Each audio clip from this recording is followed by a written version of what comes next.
Assalamu alaikum warahmatullahi wabarakatuh. I hope you all are fine and attending your lectures in a very good way. This is going to be another lecture today. Before you attended 2 or 3 lectures, there is going to be another one. Last जो lecture आपने attend किया था वो YouTube का एक link था, कुछ technical issues की वजह से मैं आपको lecture नहीं दे सका था. तो आज के lecture की जानिब हम move करेंगे. उससे पहले कुछ चीज़ें मैं आपको बता दूं कि कुछ last time technical issue I think आया था कि उसमें लेक्चर जब मैंने दिया था उसमें शायद कुछ विजन क्लियर नहीं था, लेकिन आज का जो लेक्चर है उसमें और आज के बाद इंशाल्लाह आपको जितने भी लेक्चर्स मिलेंगे उसमें विजन बिल्कुल क्लियर, आपको पिक्चर क्लियर नज़र आएगी. ठीक है, तो अब जितने भी लेक्चर्स आपको दिए जाएंगे वो सारे के सारे आपके यूज़फुल हैं. पहले भी यूज़फुल थे जो हमने स्टार्टिंग में दिए. अब हम मज़ीद कोशिश करेंगे कि आपको चैप्टर्स आपके कंटिन्यू करें और उसको हम वाइंड अप की तरफ भी लेकर जाएँ जिस तरह हम क्लास में जाते थे. तो मूव करते हैं बाकी लेक्चर के हिस्से की जानिब. आप पूरे लेक्चर को सुने और जो आपको टास्क कहा जाएगा वो आप कंप्लीट कीजिए, बिकॉज अगर आप टास्क कंप्लीट करके हमें बहुत अच्छे से देंगे, we will be very motivated from your side के स्टूडेंट्स हमें जो है ना वो रिस्पॉन्स दे रहे हैं. मूव करते हैं लेक्चर की कैसे भी जानेंगे. स्टार्ट करते हैं. आज का पहला जो टॉपिक है वो हमारा कुछ इस तरह से मैं आपको बताता चलूँ. आज हम पढ़ेंगे कुछ न्यू चीज़ें. ये स्टेटमेंट ये क्या होता है इसे हम पढ़ेंगे.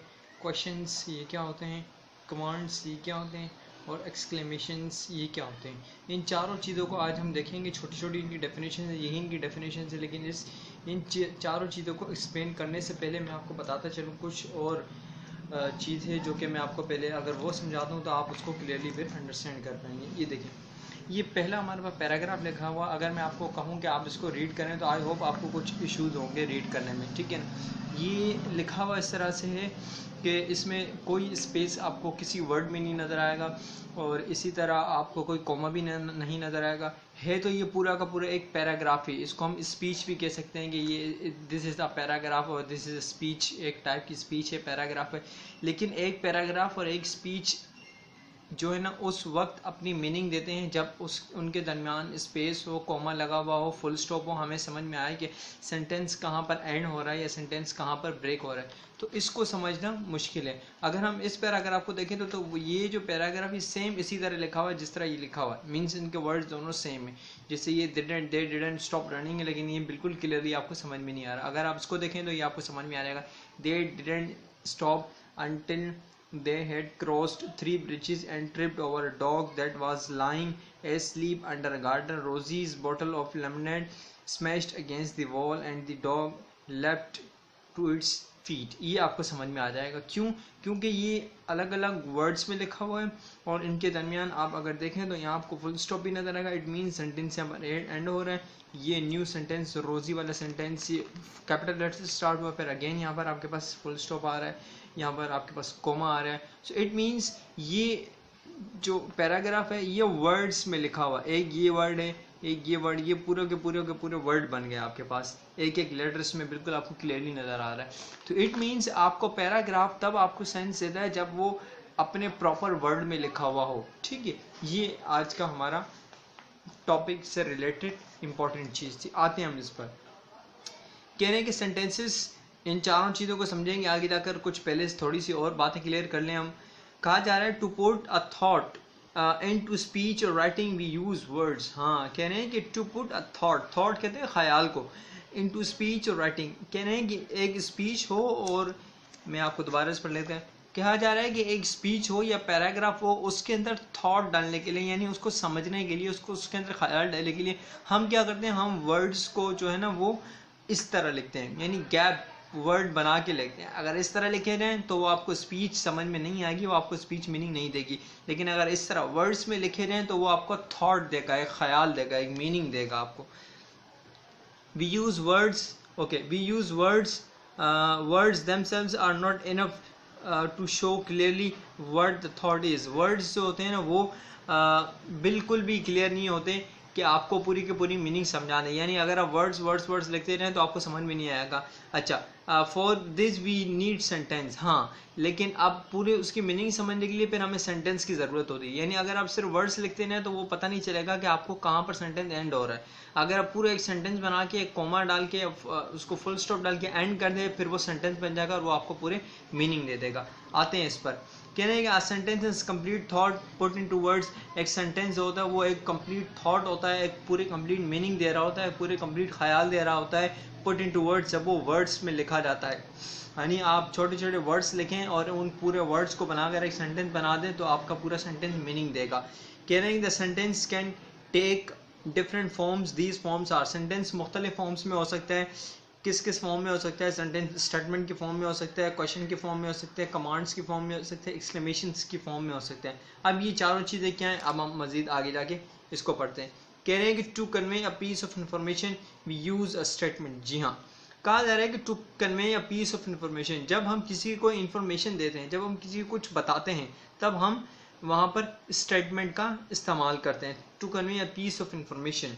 एग्जाम्पल देविए, कह रहे हैं कि if children work hard they will grow into bright adults. हाँ, कह रहे हैं कि अगर बच्चे मेहनत करें तो वो bright adults, bright adult, adult का मतलब होता है कि हम एडल्ट की मीनिंग यहाँ ले सकते हैं कि जवान वाले, ठीक है।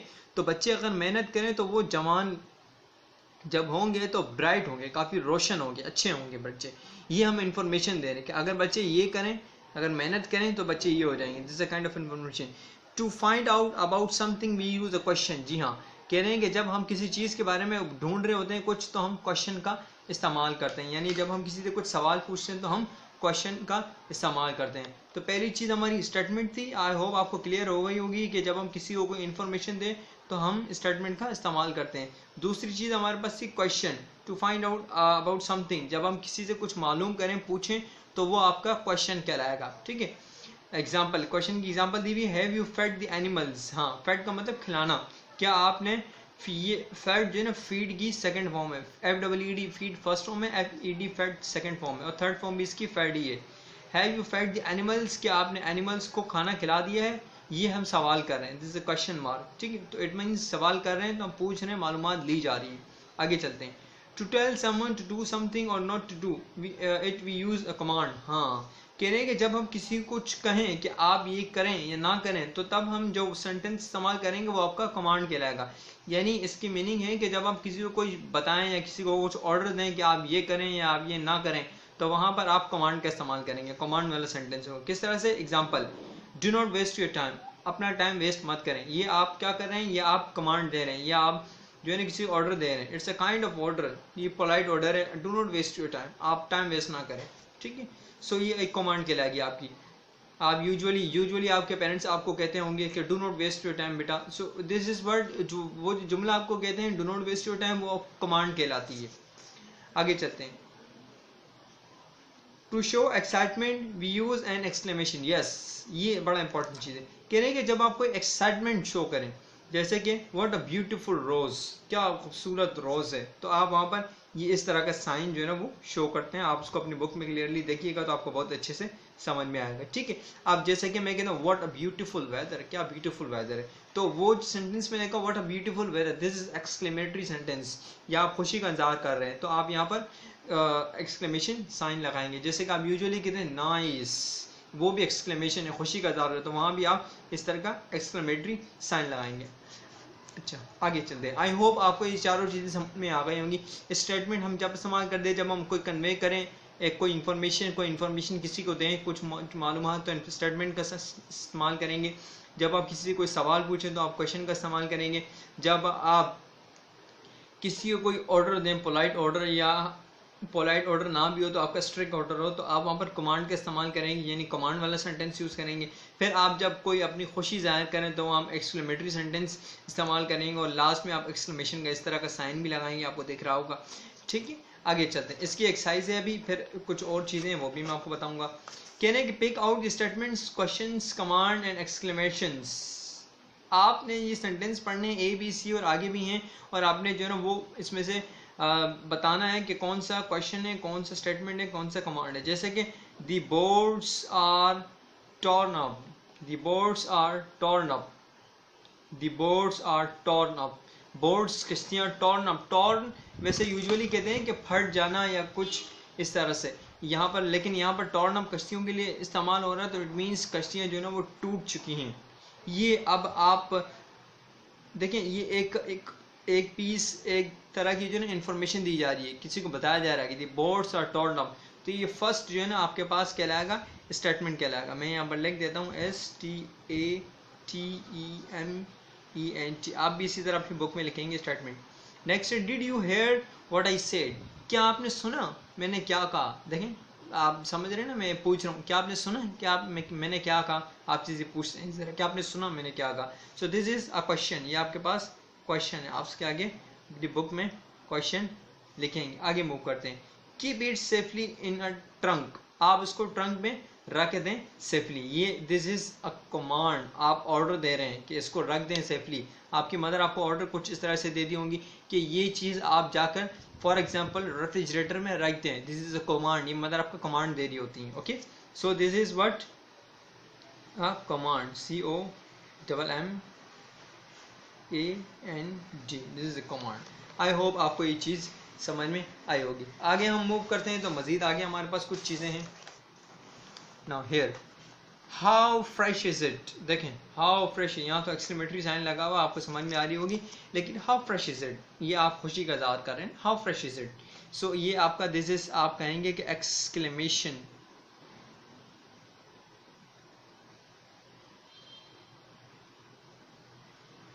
exclamation means this is your exclamatory sentence. Now remaining EFGH ये आप कंप्लीट करेंगे और उसको आप सामने एज इट इज अपनी बुक में लिखेंगे। जो होगा आपका ये sentence either command, either exclamation, either statement, either question. आगे मूव करते हैं। कहा जा रहा है कि make questions from the sentences below, आपने इन तमाम से क्वेश्चंस बनाने हैं, यानी ये आपको सेंटेंस दिए हुए हैं, कमांड दी हुई है, आपने से क्वेश्चन बनाने। Example, I will tell you, मैं आपको बताऊंगा। ये आई जो है ना, ये आपका सब्जेक्ट है, मैंने लिख दिया एस ऊपर छोटा एस सब्जेक्ट। ये विल जो है ना आपका हेल्पिंग वर्ब है, हेल्पिंग वर्ब। ये टेल आपका वर्ब है और यू आपका ऑब्जेक्ट है। ठीक है, अब आपने क्वेश्चन बनाया। जब भी हम क्वेश्चन बनाते हैं ना, तो हमारे पास हेल्पिंग वर्ब स्टार्टिंग में आ जाता है। स्टार्टिंग में हेल्पिंग वर्ब आ जाता है विल, फिर इसके बाद आपके पास आता है सब्जेक्ट आई, फिर इसके बाद आपके पास आता है वर्ब, यहाँ आ गया वर्ब टेल, फिर इसके बाद आपके पास आता है ऑब्जेक्ट यू। ठीक है, जब आप क्वेश्चन बनाते हैं, मैं क्वेश्चन का फॉर्मूला यहाँ पर लिख रहा हूँ। देखिए, मैंने यहाँ पर लिखा क्वेश्चन, ये आपने अपनी कॉपी में अपनी याद दिलाने के लिए कहीं भी लिख लेना। Question is equal to, for example क्या होता है आपके पास, helping verb plus subject plus verb plus object plus question mark. ठीक है, अब इसी तरह it had tacks in it. ठीक, it had tacks in it. अब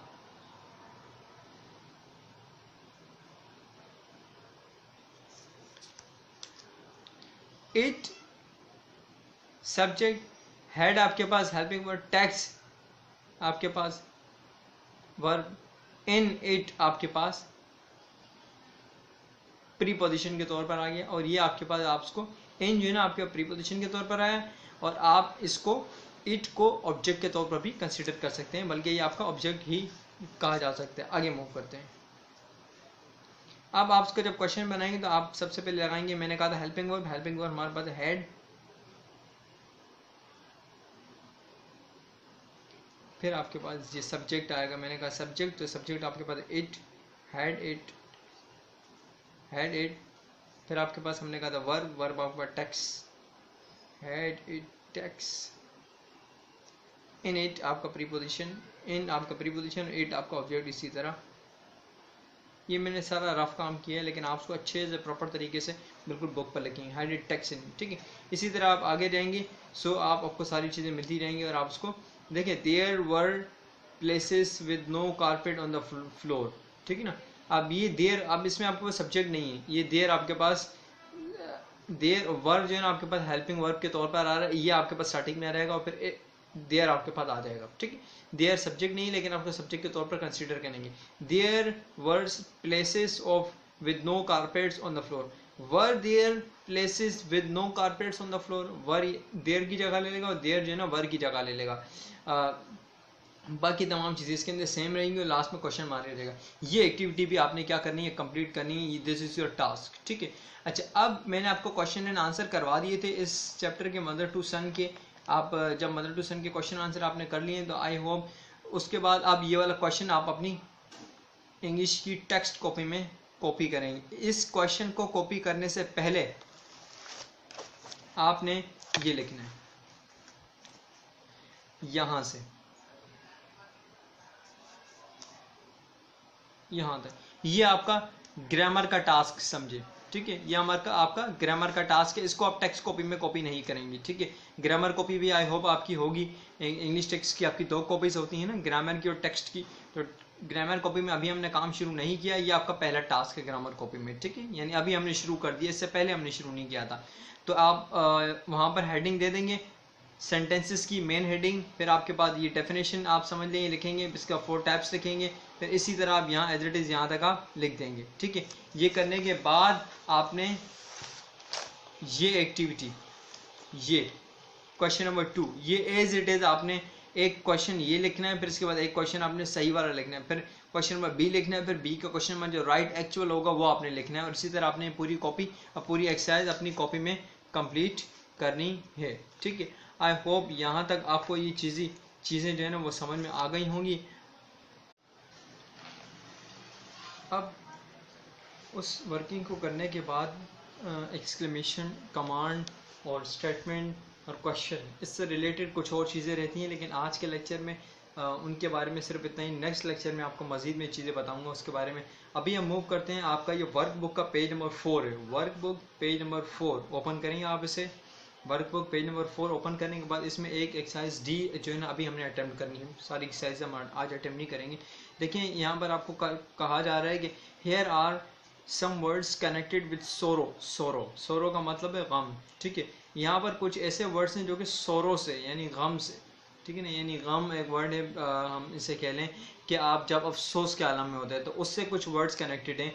do you know what the words mean, क्या आप बता सकते हैं इन सब के मीनिंग क्या है, ठीक है। यकीनन आप बताएंगे, मैं कुछ आपकी हेल्प करूंगा, लेकिन लुक इन अ डिक्शनरी, आप इसे डिक्शनरी में देखेंगे।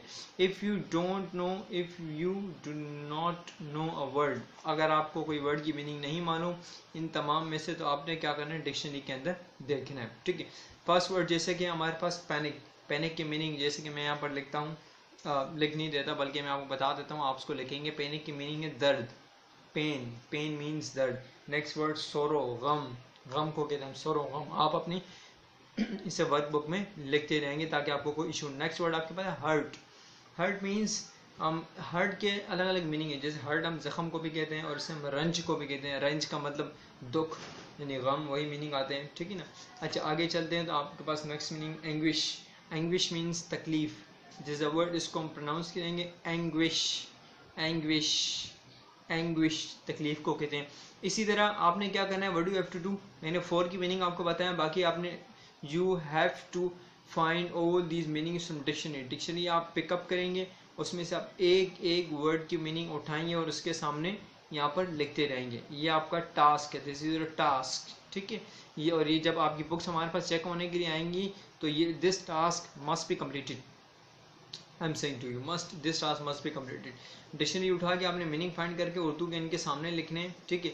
फिर इसके बाद आपने आ जाना एक्सरसाइज एफ पर। एक्सरसाइज एफ को आप किस तरह अटेम्प्ट करेंगे ये आप देखिए। This is also good exercise, ये भी बहुत अच्छी एक्सरसाइज है।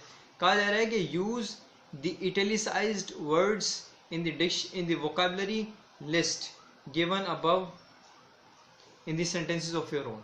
आपने क्या करना है कि इटैलिसाइज्ड वर्ड्स, इटैलिसाइज्ड मीन्स आप ऐसे कुछ ऐसे वर्ड्स इसमें मिलेंगे जो कि इटैलिसाइज्ड है यानी थोड़े से तिरछे हैं। देखें ये बिल्कुल जो है इस तरह से आपका पेन पड़ा हुआ है, दिस स्ट्रेट, आपको स्ट्रेट बिल्कुल नज़र आ रहा होगा, ठीक है। अगर हम कुछ इस तरह कर दें इट मीन्स इटैलिसाइज्ड है, थोड़ा सा तिरछा हुआ, तो आपको कुछ वर्ड्स इस तरह मिलेंगे।